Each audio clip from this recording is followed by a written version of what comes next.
Vous êtes de retour sur le plateau de BFM Politique et l'invité de notre deuxième heure ce soir, c'est Jean-Luc Mélenchon, le coprésident du Parti de gauche, député européen. Bonsoir Jean-Luc Mélenchon. Bonsoir. Alors vous arrivez tout juste des assises citoyennes de Montreuil, dont le programme était, je cite, « Changer de cap en France et en Europe ». Changer quoi? Changer comment? Et avec qui d'ailleurs? Puisqu'à vos côtés, il y avait des communistes, mais aussi des socialistes, des Verts, des ONG. Alors vous allez nous expliquer tout ça dans un instant. Oui, c'est un joli moment d'union et de débat. Et vous savez qu'on a décidé ce soir de consacrer assez largement cette émission à la réforme des retraites qui est en train de s'annoncer. Alors, on va rentrer dans ce sujet-là tout de suite et je vous propose de regarder tout de suite un sondage qui a été réalisé pour BFM TV par l'Institut CSA et qui a demandé aux Français quelle était pour eux la bonne solution pour réformer ces retraites. Est-ce qu'il fallait reculer l'âge de départ de la retraite, augmenter les cotisations, augmenter la durée de cotisation? Vous voyez que les réponses sont assez partagées, assez réparties. Quand on fait la somme du recul de l'âge de départ et de l'augmentation de la durée des cotisations, globalement, plus d'un Français sur deux pense qu'il faut travailler plus longtemps. Alors avant que vous prononciez là-dessus, je voudrais montrer une deuxième série de chiffres. Oui, et cette oui, fois-ci, ce sont vos électeurs qu'on a interrogés, ceux qui ont voté pour Jean-Luc Mélenchon au premier tour de l'élection présidentielle. Et vous voyez que là, les réponses sont assez sensiblement différentes, puisque près de 4 de vos électeurs sur 10 pensent que la bonne solution, c'est d'augmenter les cotisations. Ben, alors, est-ce que vous êtes d'accord avec vos électeurs? Et dans cette hypothèse-là, qui doit payer? Non, tout ça est une grossière mystification, car vous n'avez pas posé à mes électeurs les questions qui correspondent à mes solutions. Donc, vous avez là l'habituelle liste des idioties qu'on propose aux gens, puis les gens, ils sont braves. Alors, on leur dit, il faut sauver le régime. Oui, sauvons le régime, il faut travailler plus. Les gens ont l'habitude de bosser, donc ils disent, non, tout ça ne veut rien dire. Ça ne veut rien dire, d'abord parce que vous devriez vous interroger sur la réalité du sujet. Au XVIIIe siècle, les Lumières ont commencé comme ça. On a dit ça ne sert à rien de discuter des conséquences d'une cause qui n'existe pas. Donc là, la crise du régime des retraites n'existe pas. Il y aura au moins cet événement dans cette soirée. Vous savez ce que c'est le déficit annoncé? C'est 5%. Le déficit de l'État, le déficit du budget de l'État, c'est 25% du total du budget de l'État. Ça, c'est 5%. C'est 15 petits milliards rapportés à 280. Donc vous dites qu'il n'y a pas de réforme des retraites à faire? Si, il y en a une pour relever les retraites. S'il n'y a pas de déficit, il n'y a pas de souci. Ou s'il y a un tout petit déficit. Écoutez-moi, c'est bien ce que je suis en train de vous dire. Ce qu'il faut, c'est élever le niveau des pensions, parce que ça se dégrade et que les gens sont dans la misère, pour beaucoup de pensionnés. Et deuxièmement, il faut reculer l'âge de la retraite et la ramener à 60 ans.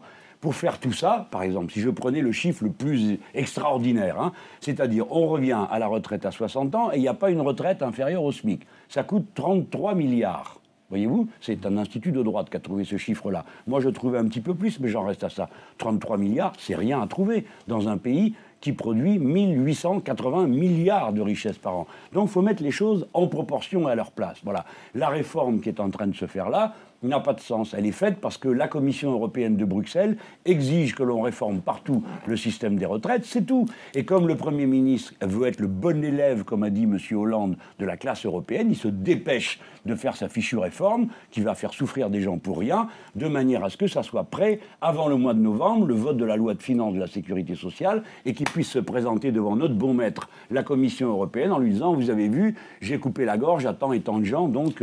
Mais pourtant Jean-Marc Ayrault, qui a reçu donc ce rapport de Mme Moreau vendredi, il nous dit qu'elle ne va pas être si terrible, cette réforme. Je vous propose de l'écouter d'ailleurs, le Premier ministre, qui réagissait sur le perron de Matignon après avoir reçu ce rapport rédigé par ce groupe d'experts. Il y aura des efforts à faire, mais ces efforts ne sont pas écrasants. Simplement, il faut faire le choix.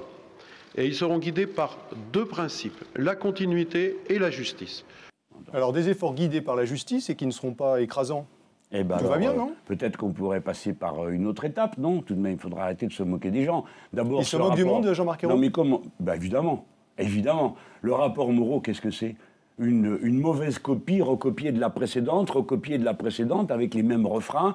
On vit plus longtemps, donc il faut travailler plus longtemps, qui est un mensonge éhonté, puisque dans le passé, on a sans cesse avancé l'âge de la retraite, alors que l'expérience de vie avançait. Donc tout ça, tout d'un coup, devient une règle. Et ces gens sont assez stupides pour ne pas comprendre que si l'on vit plus longtemps, c'est précisément parce qu'on travaille moins longtemps. Et dans les pays où l'on a retardé le départ à la retraite, à chaque fois, eh bien, l'espérance de vie en bonne santé recule, et dans certains secteurs, et pour certaines catégories de la population, c'est l'espérance de vie elle-même qui recule. Donc il faut arrêter de prendre les gens pour des imbéciles. ou de croire que nous sommes affectés par ce qu'on appelle le syndrome du poisson rouge. Vous savez ce que c'est le poisson rouge? C'est qu'il tourne et il ne sait pas qu'il est toujours au même endroit parce qu'il n'a pas de mémoire. Mais nous, nous en avons. On nous a déjà servi ce genre d'explication à plusieurs reprises. Ça ne tient pas debout. Je vais vous dire, quelles sont les solutions? Là, il manque 15 milliards. Il vous faut 15 milliards, je vous en trouve 20. Taxer les revenus financiers des très grandes entreprises, comme vous taxez les revenus du travail, il y en a pour 20 milliards. Il vous en faut plus que ça, si je vous ai bien écouté tout à l'heure, puisque vous dites, moi, ma réforme, elle coûte 33 milliards. Oui, c'est ça que vous nous avez dit. J'ai voulu vous épargner la liste des recettes. Non, mais très simplement, vos 33 milliards, vous les prenez où? Alors écoutez, puisque vous insistez, vous y aurez droit. Taxation des revenus financiers des entreprises, 20 milliards, estimation CGT. Élargir l'assiette des cotisations, soumettre à cotisation les revenus d'intéressement et de participation, 5 milliards. Déplafonner les cotisations patronales, 6 milliards. Supprimer les aides fiscales pour l'épargne retraite par capitalisation, 2 milliards. Total, mais vous allez voir que j'ai une autre idée, 33 milliards, c'est-à-dire exactement la somme nécessaire. Globalement, ce sont les entreprises qui payent, on peut dire ça? Non, vous m'avez mal compris. Ce ne sont pas les entreprises, ce sont les grandes entreprises qui dégagent des revenus financiers que je viens de mentionner, ainsi que les moyens que l'on a trouvés de contourner les cotisations sociales en inventant l'épargne retraite par capitalisation et surtout les cotisations patronales que l'on a plafonnées. Alors, c'est ça qu'il faut bien comprendre. Mais maintenant, je vais vous dire, la solution des solutions, c'est l'emploi. 1 million d'emplois égale 8 milliards d'euros de recettes supplémentaires. Par conséquent, regardez un chiffre très simple, tout le monde va comprendre. Pendant les années Jospin, ça dure 5 ans, on a réussi à créer 2 millions d'emplois. Ça a duré 5 ans. Eh bien, on peut imaginer qu'on arrive à trouver en 10 ans 3 millions d'emplois. Et ça rapporte 25 milliards d'euros. Par conséquent, nous parlons d'un problème qui n'existe pas dans la durée, sauf si on veut le faire. On vous fait valoir que du temps des 5 ans de Lionel Jospin-Matignon, l'économie mondiale n'était pas dans le même état que celui d'aujourd'hui. Un bon point pour vous. Merci. Par conséquent, ça signifie que pour que ça marche, il faut qu'il y ait du développement de l'activité. On appelle ça la croissance. Moi, j'aime pas le mot parce que certaines activités, je veux les faire décroître. Mais bon, il faut donc qu'il y ait la relance de l'activité. Que fait le gouvernement? Tout le contraire. Parce que les gens qui ne partiront pas à la retraite, où est-ce qu'ils vont, à votre avis? Travailler comme des fous? Pas du tout. Ils sont au chômage. C'est-à-dire que vous allez boucher un trou à un endroit pour le créer à l'autre à l'indemnisation du chômage. 8 milliards, il y en a. Bon.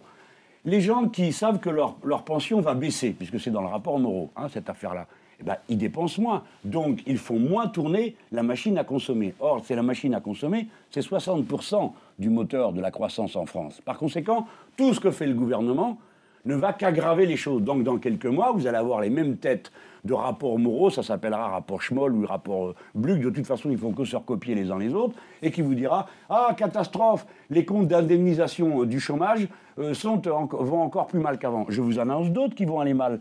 Les comptes de la santé publique. Pourquoi? Parce que quand vous êtes au chômage et que vous êtes à cet âge-là, les 56, 57, 58, 60 ans, vous bouffez, comme on dit, ça vous mine. Et par conséquent, vous êtes plus malade que d'habitude. Évidemment, les gens retardent le moment d'aller soigner. Pourquoi? Parce que les pensions sont trop petites. Donc quand ils y vont, c'est trop tard. Et comme ils sont très malades, ça coûte plus cher de les soigner.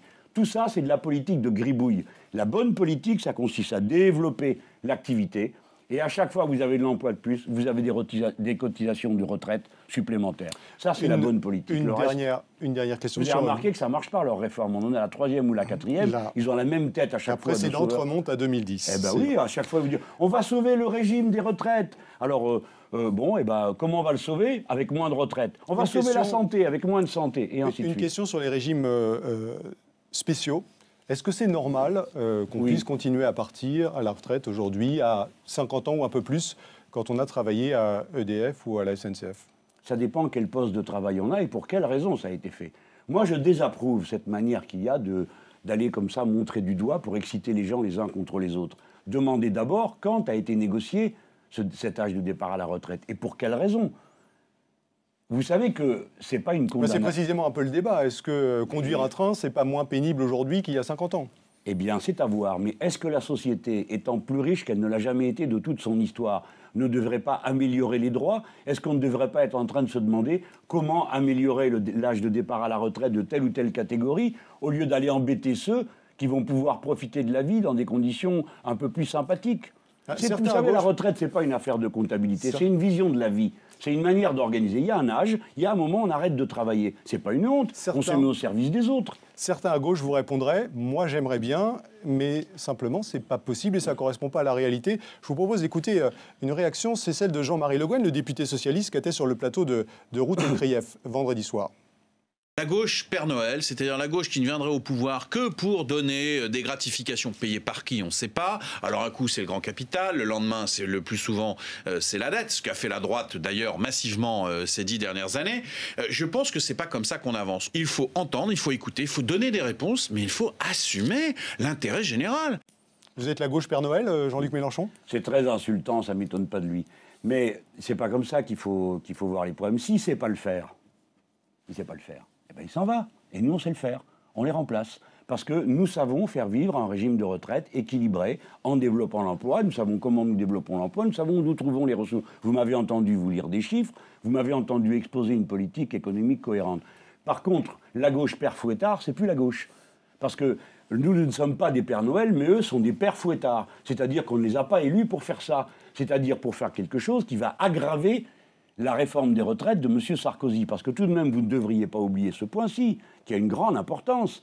C'est que c'est la première fois dans l'histoire de notre pays qu'on va voir un gouvernement dirigé par quelqu'un qui se dit de gauche aggraver la situation des retraites. D'habitude, nous avons toujours fait à chaque étape de notre histoire, quand c'est nous qui gagnons les élections, ben, ma foi, on arrange la vie des gens.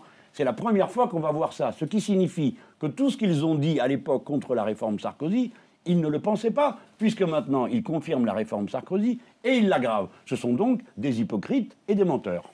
Ouais, ils n'ont pas la même vision de la réalité que vous, en tout cas. Ça ne les empêche pas de me traiter de Père Noël, donc je peux bien quand même dire qu'ils sont menteurs. Absolument. Une grève à la SNCF la semaine dernière pour protester contre la modification du régime ferroviaire. Votre parti a d'ailleurs invité le gouvernement à enterrer cette réforme.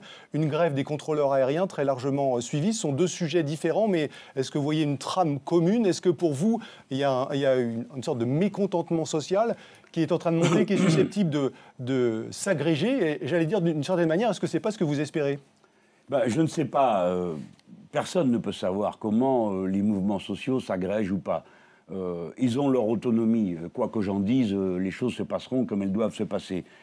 Bon, mais ce qui est sûr, c'est que catégorie par catégorie, vous verrez tout le monde être confronté aux politiques de la Commission européenne. Le but de la Commission européenne, c'est de faire exploser quelque chose comme la SNCF. Donc il faut vendre le rail par tous les moyens possibles.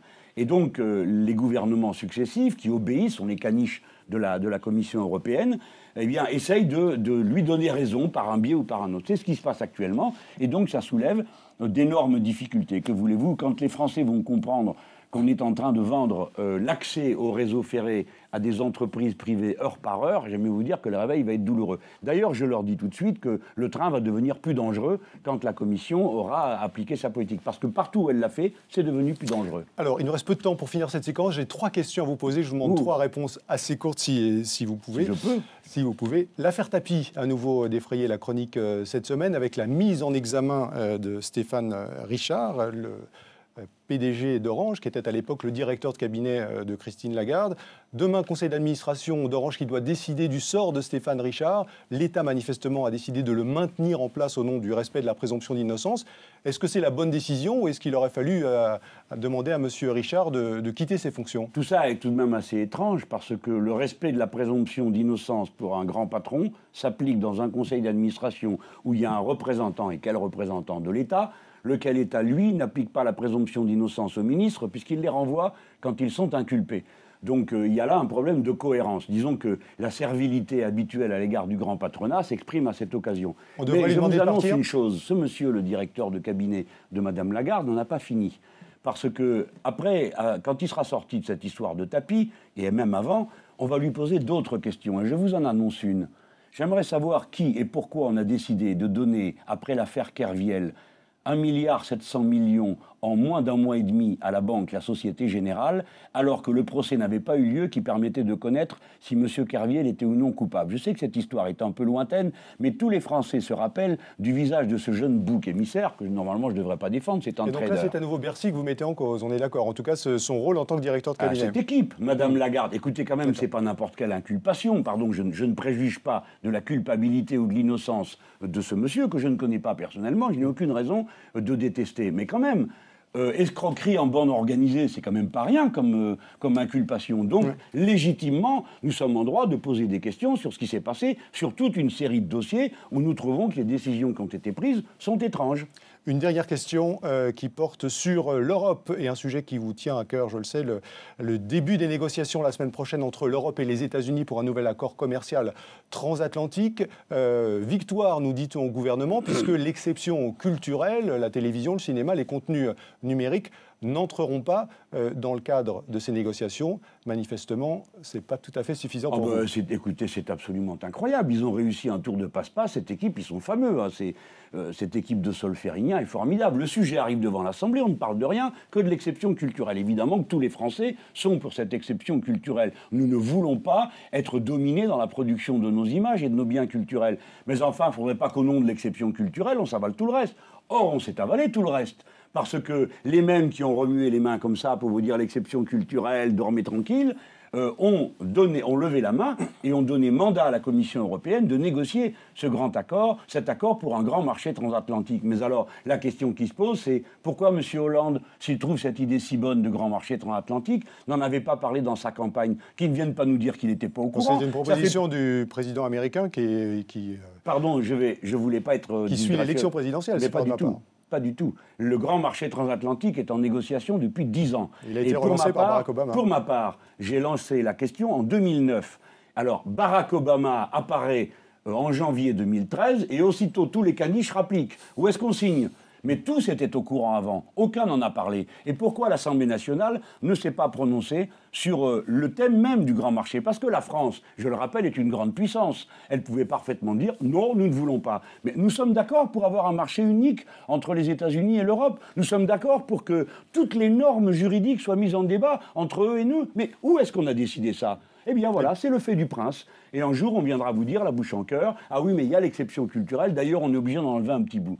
Voilà la situation.